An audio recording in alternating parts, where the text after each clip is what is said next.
नमस्कार, मैं मुकुल सिंह चौहान और आप देख रहे हैं द वायर का कोविड बुलेटिन।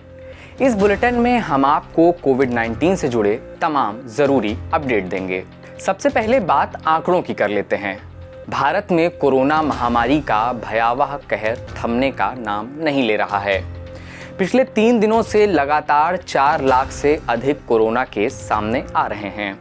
वहीं अब कोविड की चपेट में आकर लोगों के मरने की संख्या में भी इजाफा हो रहा है। केंद्रीय स्वास्थ्य मंत्रालय के मुताबिक 7 मई को भारत में एक दिन में रिकॉर्ड 4187 कोरोना मरीजों की जान गई है, जो अभी तक एक दिन में होने वाली सबसे ज्यादा मौतें हैं। देश में पिछले 24 घंटे में कोरोना के 4,01,078 नए केस सामने आए हैं। बुलेटिन की अगली खबर दिल्ली से है। दिल्ली में ऑक्सीजन के साथ साथ कोरोना वैक्सीन की कमी की भी बात सामने आ रही है। दिल्ली में कोरोना के प्रकोप के बीच मुख्यमंत्री केजरीवाल ने बड़ा बयान दिया है। दिल्ली में कोरोना वैक्सीन की किल्लत है, ऐसा अरविंद केजरीवाल का कहना है। सीएम केजरीवाल ने कहा है कि दिल्ली के स्कूलों में टीकाकरण अभियान शुरू किया है। युवा व्यवस्था को लेकर खुश हैं। आने वाले समय में 300 स्कूलों में वैक्सीनेशन सेंटर होंगे। अभी रोजाना 1 लाख वैक्सीन लगाई जा रही हैं। बहुत से लोग नोएडा, गाजियाबाद से आकर टीका लगवा रहे हैं।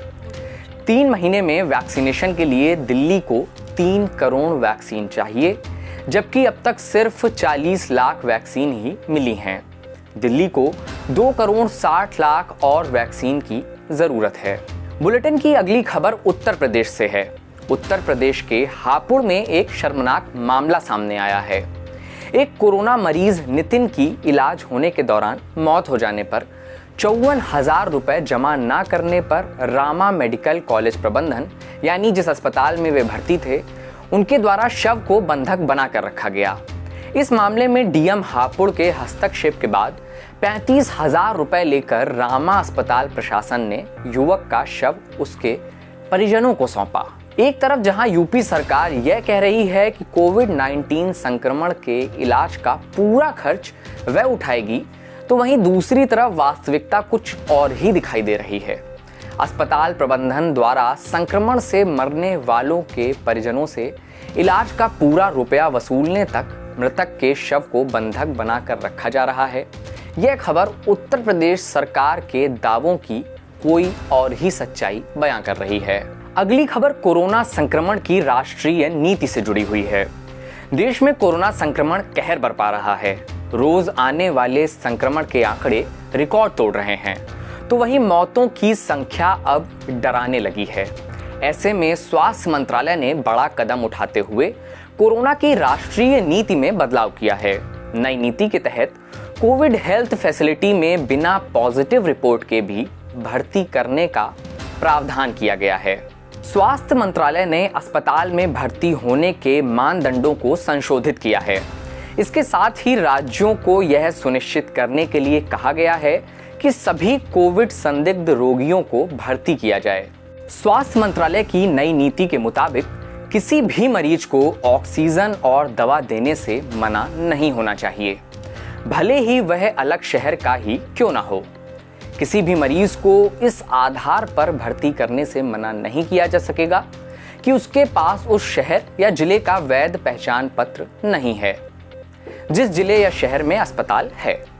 स्वास्थ्य मंत्रालय अगर इस नीति को सही से लागू करने में सफल होता है, तो इससे कोरोना संक्रमितों और उनके परिजनों को काफी राहत मिल सकती है। कोविड बुलेटिन के अगले हिस्से में हम आपको कुछ वीडियो दिखाएंगे, जिनका देखा जाना और दिखाया जाना दोनों वर्तमान हालातों को समझने के लिए बेहद जरूरी है।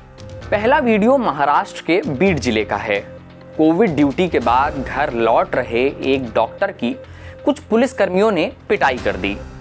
आरोप है कि परिचय पत्र दिखाने के बावजूद पुलिसकर्मियों ने डॉक्टर को बुरी तरह से पीटा है।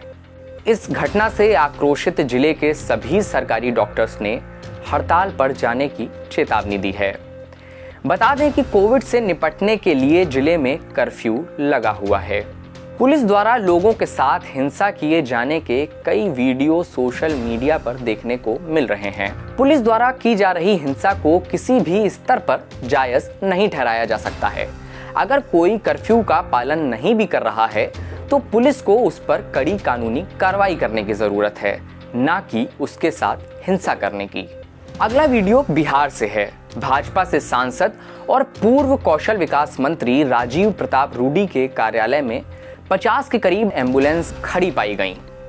ऐसी आपदा के समय में जब इन एम्बुलेंस से कई लोगों की मदद की जा सकती थी, तब इनका सांसद जी के कार्यालय में होना कई तरह के सवाल उठा रहा है। बुलेटिन के अंत में हम आपसे एक गीत के साथ विदा लेंगे, जिसे लिखा है हिमांशु वाजपेयी ने और गाया है वेदांत भारद्वाज ने।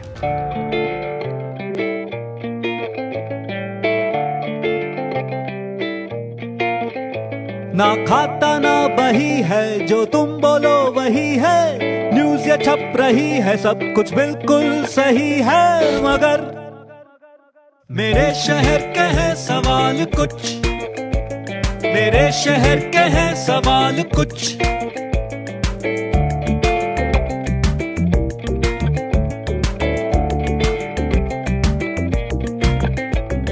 खाक हुए अरमान क्यों, शहर हुआ सुनसान क्यों, धधक रहे शमशान क्यों, सांसों पर घमसान क्यों। मेरे शहर के हैं सवाल कुछ, मेरे शहर के हैं सवाल कुछ।